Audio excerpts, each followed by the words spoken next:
You know how it goes, right? You pick up your phone to check just one little thing and bam! Suddenly 30 minutes have vanished into this black hole of bad news and just endless scrolling. It's a real modern problem, and it even has a name: doomscrolling. Today, we're going to break down not just why this happens, but how you can actually stop it for good. Let's get into it. And that's the feeling, isn't it? That weird sense of obligation. You know it's making you feel totally overwhelmed, but there's this little voice in your head telling you it's important to keep going, to stay informed. But you don't really end up feeling informed, do you? You just feel drained. So just so we're all on the same page, let's get a really clear definition on the table. Doom scrolling is that compulsive cycle of just soaking in negative content, even when every single part of you knows it's taking a huge toll. It's that rabbit hole where one awful headline leads to another, and it just keeps pulling you deeper and deeper in. So in this explainer, we're going to unpack this whole habit from the ground up. First, we'll look at the trap itself. Then we'll dive into the very real costs. After that, we'll introduce a powerful new way to think about your digital life, arm you with a tactical toolkit you can use right away, and finally, we'll talk about what life can actually look like beyond the feed.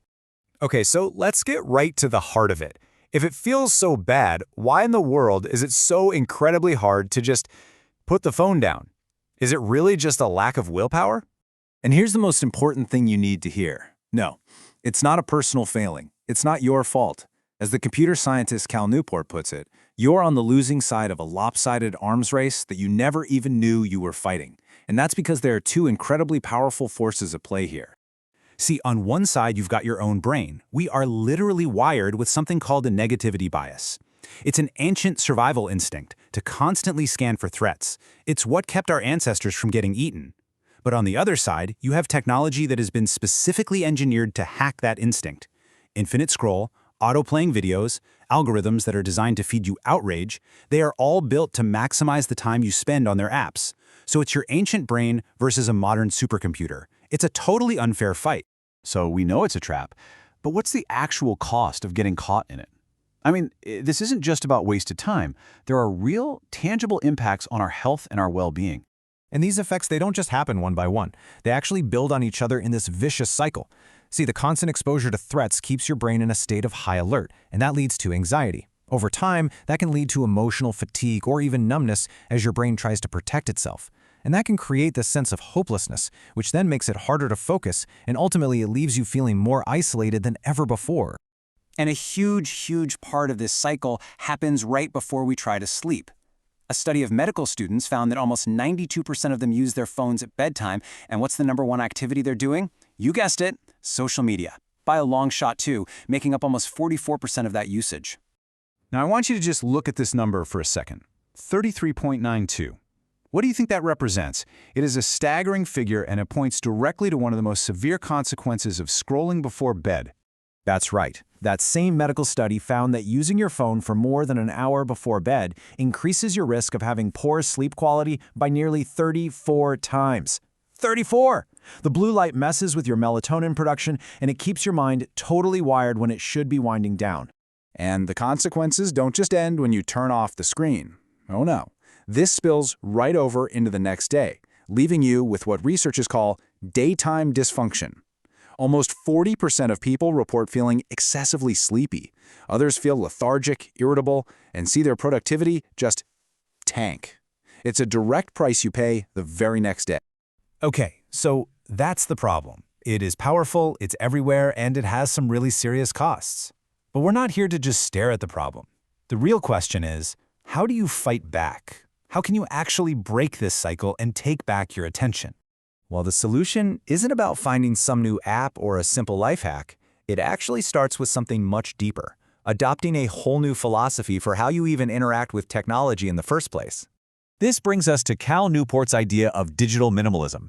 And look, this is not about rejecting technology. It's about rejecting the default mindless way that we all tend to use it. The idea is to be intensely intentional. You start with your values, what's truly important to you, and then you ask a simple question: are my digital tools actually serving those values? And if the answer is no, they might have to go. To put this whole philosophy into practice, Newport suggests a 3-step digital declutter. First, you take a 30-day break from all the optional tech in your life.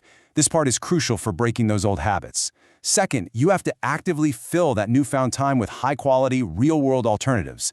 And third, after the 30 days are up, you slowly and very intentionally reintroduce only the tools that add significant value to your life, and you do it on your own terms.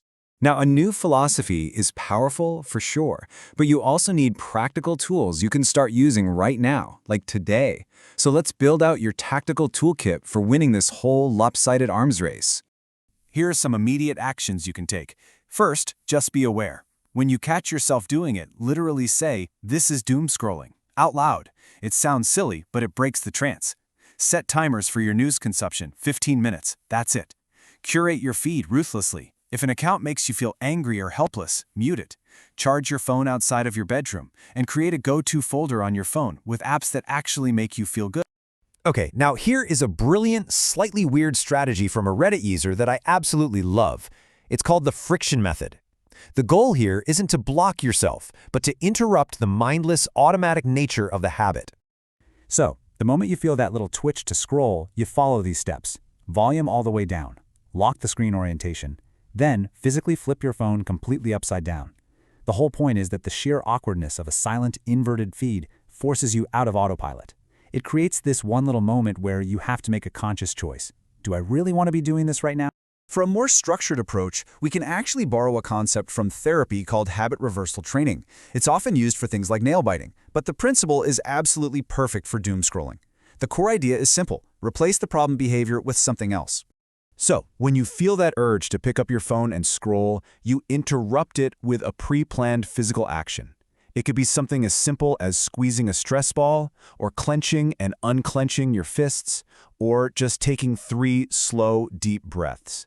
You're not just resisting the urge, you're actively replacing it and retraining your brain's response. You see, breaking free from this cycle isn't about depriving yourself. It's about liberating yourself. Mike Jansen, reflecting on his own digital declutter journey, captured the feeling perfectly. It's not a chore, it's a relief to finally get off that hamster wheel and be more present in your own life. So we'll end with this. The battle against doom scrolling isn't really about your phone or social media. It's a battle for your time, for your focus, and for your peace of mind.